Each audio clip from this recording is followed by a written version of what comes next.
बिस्मिल्लाहिर्रहमानिर्रहीम। नाजरीन मज़ीद अपडेट्स के साथ आपकी खिदमत में 1 से 2 दिन के वक्फे के बाद एक बार फिर हाज़िर हैं।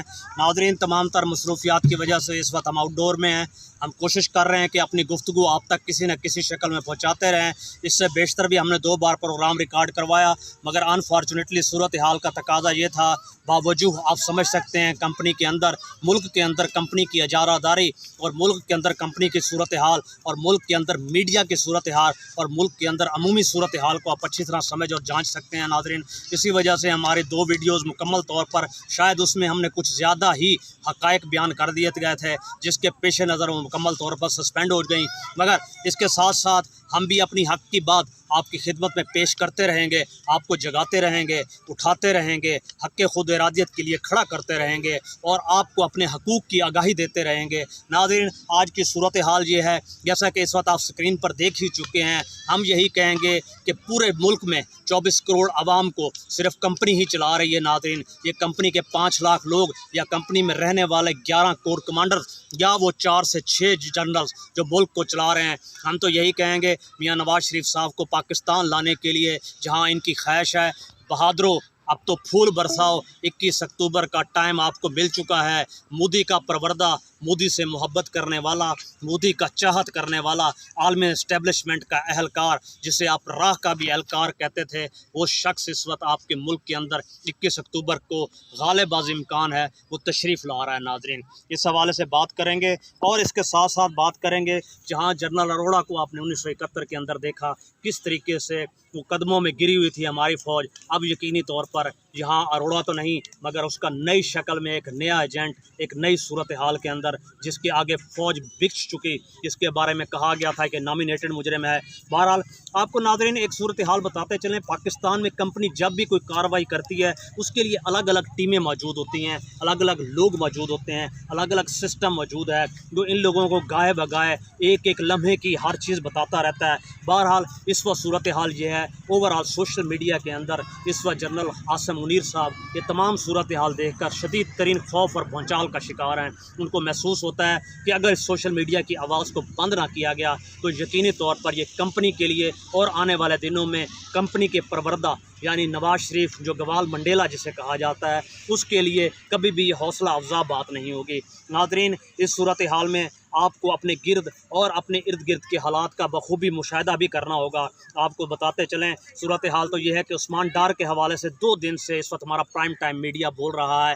बेटे के साथ तो जो भी गन पॉइंट पर इन लोगों ने किया सो किया, मगर आप इस बात को यकीन रखिए, उसकी जगह उनकी वालदा का बयान इंतहाई मानी खेज है, जो कि उन्होंने ख्वाजा आसिफ को कहा कि अब की बार तुम्हारे मुकाबले में मैं आऊँगी, मेरा बेटा नहीं आएगा। नाज़रीन, ये ख़वातीन, इन ख़वातीन को सलूट किया जाना चाहिए। वो सनम जवेद हो, वो तैयबा राजा हो, वो यास्मीन राशिद हो, चाहे उस्मान डार साहब की वालदा हो, या दीगर तमाम तर ख़वातीन जो इस वक्त डट कर खड़ी हैं इस बात के मुकाबले में।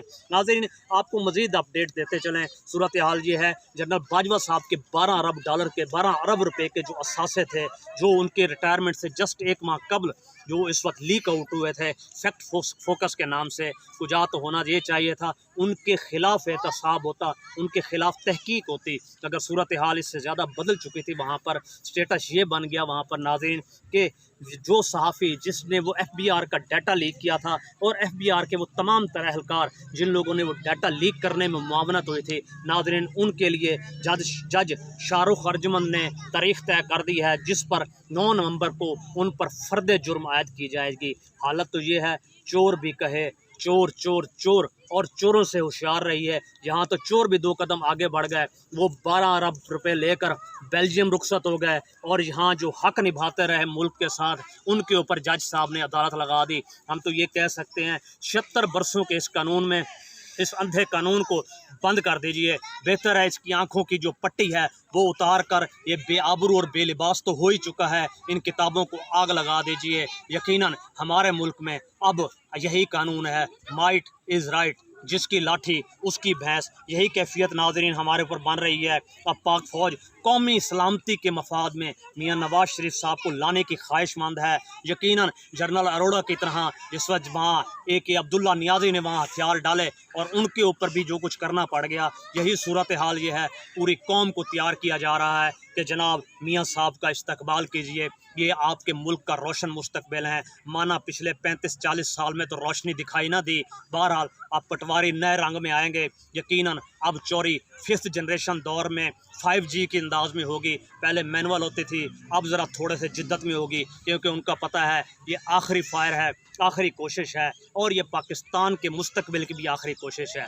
आज या कल आप ना जागे तो यकीन जानिए आप अपना बहुत कुछ खो देंगे। हम हमेशा से एक बात करते हैं और हमारी यही बात होती है, मत जागिए PTI के लिए, मत जागिए इमरान खान के लिए, अपने लिए, अपनी नस्लों के लिए, अपनी औलाद के लिए खुदारा खुद को जांचिए, खुद को परखिए, खुद को गौर कीजिए और देखिए कि चंद लोग और चंद ख़ानदान हमें क्यों लूट खसूट कर रहे हैं। और आवाम का आलम यह है, गुज़श्ता दिन 3 रुपये 20 पैसे बिजली के यूनिट में इजाफा कर दिया गया, मगर ये गूंगी बहरी आवाम ना बोल सकी और फिर भी खामोशी इख्तियार किए रखी।